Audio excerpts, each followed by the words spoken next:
During remarks Wednesday, Senator John Cornyn touted bipartisan bills advanced by the Senate. Cornyn highlighted examples ranging from mental health bills to substance abuse programs. The senator took aim at the House of Representatives for not yet scheduling a vote on the Senate's bills, which he labeled as obviously nonpartisan. Cornyn slammed the House for passing a, quote, partisan police funding bill loaded with poison pills that he claims has no chance of passing through the Senate. Cornyn labeled the House's bills as merely a tactic for representatives to say they voted for police funding, despite knowing it will go nowhere. He called on the House to pass the bipartisan Senate bills. Mr. President, despite the gridlock that occasionally grips this chamber, the Senate has managed to advance some great bipartisan bills since the beginning of this Congress. All of the attention seems to focus on our disagreements, not where we agree. And there's no question that there are big disagreements here, and for good reasons. But the media seems to miss the smaller but no less important bills that earn bipartisan support every day. Over the last couple of years, the Senate has unanimously approved bills that I've introduced to support victims of child abuse, provide tax relief to survivors of human trafficking, strengthening our trade relationships with Canada and Mexico, and building safer and healthier communities.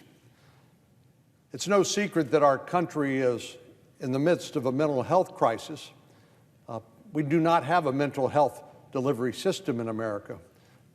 We made some great strides recently with the Mental Health and Safe Communities Act that made an unprecedented investment in community-based mental health care. We all know that the mental health crisis does not discriminate. It affects people of all ages, from all walks of life. And it's creating serious challenges for law enforcement, who are often the first to respond when someone is experiencing a mental health crisis. Police officers will tell you that they don't have the training or expertise ordinarily to assist these individuals in the most effective way possible, because they're not mental health professionals. We can't expect the police to solve every problem that they face on the streets of our country, whether it has to do with mental health, drug overdoses, homelessness, or the like. They've simply been asked to do too much without the resources or support they need, and that needs to change. That's where the Justice and Mental Health Collaboration Program comes in. For nearly 2 decades, this program has provided critical grants to help law enforcement assist individuals experiencing a mental health crisis.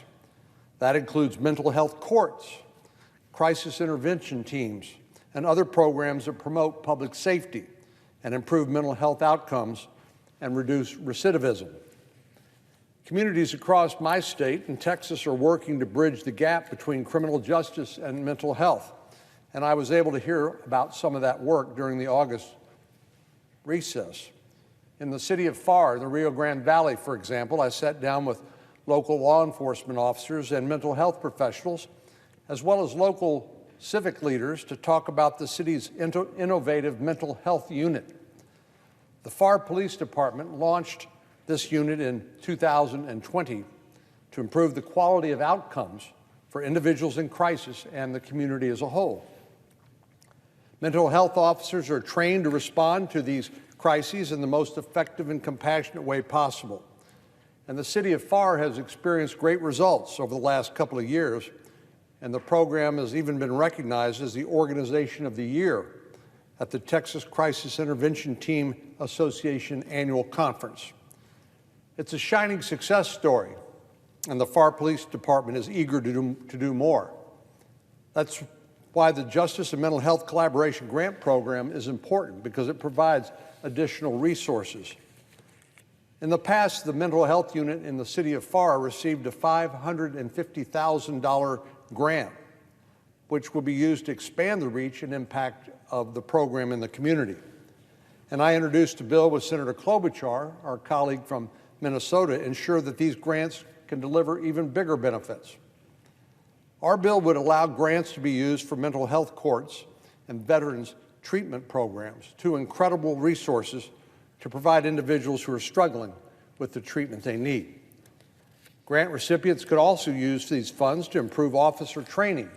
As I said, most police officers aren't trained to deal with people in mental health crisis, and things like de-escalation training is really important for the safety of the person experiencing the crisis as well as the law enforcement officer. But these grants can also enhance services for substance use disorders and suicide prevention programs. And they'd be able to invest in 24/7, 365-day crisis response capabilities. All of these recommendations in this legislation came from the men and women on the front lines. They come face to face with America's mental health crisis every day, and these are the changes that they have suggested and asked for. But obviously, I'm not alone in supporting the program. As I said, this bill was introduced with Senator Klobuchar, and it has more than a dozen bipartisan co-sponsors, including the chairman and the ranking member of the Senate Judiciary Committee. And the bill passed the United States Senate last summer with unanimous support. So that's just one example of the bipartisan work we've done here that doesn't get a lot of attention, but will go a long way to improve our criminal justice system and how it deals with people who are struggling. Last year, the Senate approved legislation that I introduced with Senator Whitehouse, the senator from Rhode Island, to help incarcerated individuals break the cycle of addiction. This legislation updates the residential substance abuse treatment program and expands it to treatment in jails and prisons across the country. The program has already provided incarcerated individuals with access to treatment for substance use disorders. That treatment is coupled with programs to prepare these men and women for reentry and to provide community-based treatment once they're released, hopefully to help them lead productive, law-abiding lives. Our legislation opens up even more opportunities for successful rehabilitation and continued recovery, and it gives providers more options when it comes to treating substance use disorders. It requires program staff to be trained on the science of addiction, evidence-based therapies, and strategies for continuity of care. And it ensures programs are affiliated with providers who can continue treatment after incarceration.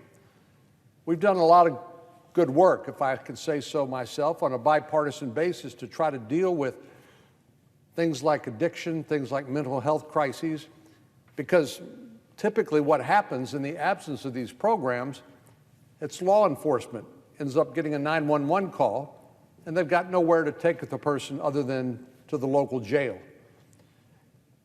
Not that long ago, I met with a group of major city police chiefs, and I was asked by a friend of mine, one of the police chiefs, said, "Would you like to meet the largest mental health provider in the country?" He's the police chief of the Los Angeles Police Department. So in the absence of these kinds of programs, these innovative programs, what you're seeing is people warehoused in jails or prisons only to repeat their offenses again because the core problems that they're experiencing aren't being addressed. That's true in addiction, that's true with mental health. So these changes that I'm talking about were not drafted in a vacuum. We consulted with law enforcement, criminal justice specialists, and behavioral health experts. And once again, this bill passed unanimously in the Senate.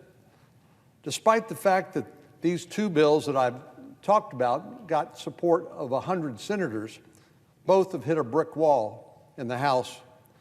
The House has yet to schedule a vote on either one of those pieces of legislation. It's not clear to me, Mr. President, why the House won't take up and pass these obviously nonpartisan, important pieces of legislation. These are two bills to improve the way our criminal justice system supports people who are struggling and gives them the best possible shot at healthy and productive lives. They were drafted here, as I said, on a bipartisan basis, based on feedback and input of the people who know this topic best, and they will improve public safety and individual outcomes. So I hope the House will take up and pass these bills without further delay. I hope there isn't a resistance to these bills because some of this money goes to fund police departments. As we've seen over the last couple of years, some of our Democratic colleagues reflexively oppose any effort to send funding to police departments. We all remember the Defund the Police movement. When this became a major political liability, though, obviously those who had advocated for defunding the police tried to run for cover. Last week, the House passed a partisan police funding bill that is loaded down with so many poison pills that it stands no chance of becoming law here in the Senate. In short, they can now say they voted for a police funding bill even though they know it's guaranteed to go nowhere. Meanwhile, there are great bipartisan bills that do support the police that are just one vote and a signature away from becoming law. The difference is these aren't messaging bills. These aren't designed to provide people with political cover for mistaken positions that they've taken in the past. The goal was never to make a point or force a tough vote on our colleagues across the aisle. Bipartisan, good policy, these bills give law enforcement the tools they need in order to succeed at the very difficult job we know they have. And both of them passed the Senate without a single dissenting vote. So given the fact that America is facing a mental health crisis and an overdose epidemic, there could not be a more important time to take up and pass these bills. So I hope, Mr. President, if anybody in the House is listening, in the leadership, they will consider the fact that by one vote, they can get these bills on the President's desk. And we can't let anti-police rhetoric stand in the way of good policy or helping those who deserve and need our help. Mr. President, I yield the floor, and I note the absence of a quorum.